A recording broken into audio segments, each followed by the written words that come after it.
I'd like to welcome you to our devotional study today. I invite you to take your Bibles, come with me if you would, to Esther chapter 1. Esther chapter 1. As we looked at the setting for this book in the first 9 verses, we saw that King Ahasuerus rules over a huge amount of land from Ethiopia to India. And in these verses, we see that he calls a feast for his elite rulers that lasts for 180 days. And during that time, one of the big reasons for that feast, as we saw in chapter 4, is that he wanted to show off the wealth and the splendor of his kingdom and of his reign. And then there was a huge feast to climax the long celebration that begins in verses 5 and 6, and we see the wonderful decorations that were there, the gold and the silver and the marble that was displayed, the abundance of wine that was served in golden vessels. And then we saw in verses 10 and 11 that the wicked king at the during this 7-day, toward the end of the 7-day drunken party, when he is undoubtedly very drunk, he makes a decision that he probably would have never made if he was sober. He decides he wants to call in his wife Vashti and show off her beauty to the people that were there. He wanted those that were present to admire her. He wanted to see that not only did he have a vast and a beautiful kingdom, but he also had a beautiful wife. And we saw in verse 12 that Vashti makes a decision based on her morals that she is not going to come in because this is a morally wrong thing to do. And she makes that decision even though she knows that it would cost her. And friends, we need to stand for what is right even when we know it's going to cost us. And then we saw that in verse 12 that the king flew into a rage where all his reasoning left him, and we saw the dangers of anger. Now in verses 13 through 22, we see the response of that. And we've already looked at the first number of these verses, but I want to read all of these verses again so we have what we're looking at today in context as we conclude this chapter. So in Esther 1, verse 13, it says, "Then the king said to the wise men, which knew the times, for so was a king's manner toward all that knew law and judgment. And next unto him was Karshena and Shethar and Adamatha and Tarshish and Maris and Marsengza and Memucan, the 7 princes of Persia and Media, which saw the king's face and which sat the first in the kingdom. What shall we do unto the queen Vashti according to the law, because she hath not performed the commandment of the king Ahasuerus by the chamberlains? And Memucan answered before the king and the princes, Vashti the queen hath not done wrong to the king only, but also to all princes and to all the people that are in all provinces of the king Ahasuerus. For this deed of the queen shall come abroad unto all women, so that they shall despise their husbands in their eyes when it shall be reported. The king Ahasuerus commanded Vashti the queen to be brought in before him, but she came not. Likewise shall the ladies of Persia and Media say this day unto all the king's princes which have heard of the deed of the queen, thus shall there arise too much contempt and wrath. If it please the king, let there go a royal commandment from him, and let it be written among the laws of the Persians and the Medes, that it be not altered, that Vashti come no more before King Ahasuerus, and let the king give her royal estate unto another that is better than she. In other words, one that will do what we want her to do, is what they were initially intending. And when the king's decree, which he shall make, shall be published throughout all his empire, for it is great, all the wives shall give to their husbands honor, both to great and small, and the saying pleased the king and the princess, and the king did according to the word of Memucan.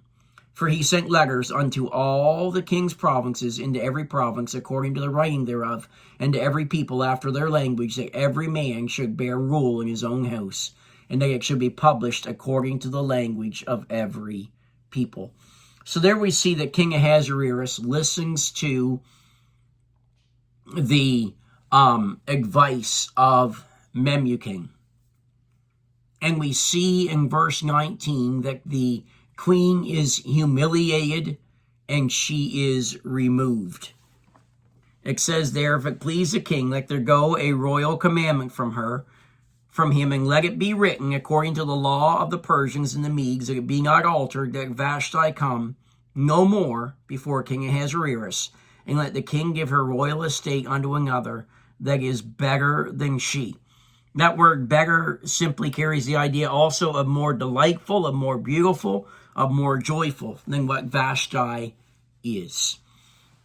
And notice he began by asking the question, what can we do to her according to the law? And in essence, he's answered by saying, you know what, let's make up a law.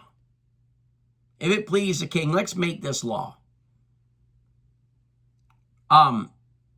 Maybe she was fortunate that she was not beheaded. But still, she gave up her throne, her luxuries, her life of ease, and she was willing to give up everything out of principle. She did not choose the easy way, but rather she chose the right way. And she is to be commended for that. And friends, we are to do the exact same thing as a people of God. May we not be guilty of doing that which is easy, but may we do that which is right. And the Bible has much to say about how women are to be treated. As a matter of fact, just one verse I'll give you, but in Ephesians 5:25, it says, husband, love your wives, even as Christ also loved the church and gave himself for it. We don't have time to unpack all that truth. But husband, if you want to know how you ought to love your wife, ask yourself the question, how did Christ and how does Christ love the church? Because that is how we are to love our wives. Coming back to the book of Esther, we see that Memucan advises a decree in order to keep the women under control in that region. And that's how he approaches the whole thing. That if we don't treat this, there's going to be an uprising among the women. We're going to have trouble with the women. Who knows? The way Memucan talks, I would not be surprised if he had trouble with his own wife at that point. It definitely seems that he is concerned that women should give honor unto their husbands. It is interesting to note that he says absolutely nothing about husbands honoring and loving their wives. All he's concerned about here is their wives honoring the husbands. And then we see that there is a decree that is made by the king in verses 21 and 22. It says, and the saying pleased the king and the princess, and the king did according to the word of Memucan. For he sent letters into all the king's provinces, into every province, according to the writing thereof, and to every people after their language, that every man should bear rule in his own house, and that it should be published according to the language of every people.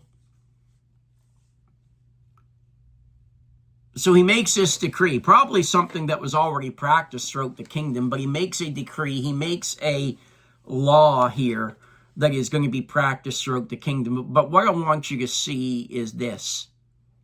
We look at this and we say, man, the things that happen in this chapter are terrible. What he asked Vashti to do is not right. And certainly how they responded to her because of what she did is not right. But friends, what we're going to see is this. In the providence of God, Vashti is dethroned. You say, how in the world could you say that the providence of God was behind the dethroning of Vashti? I'll tell you why.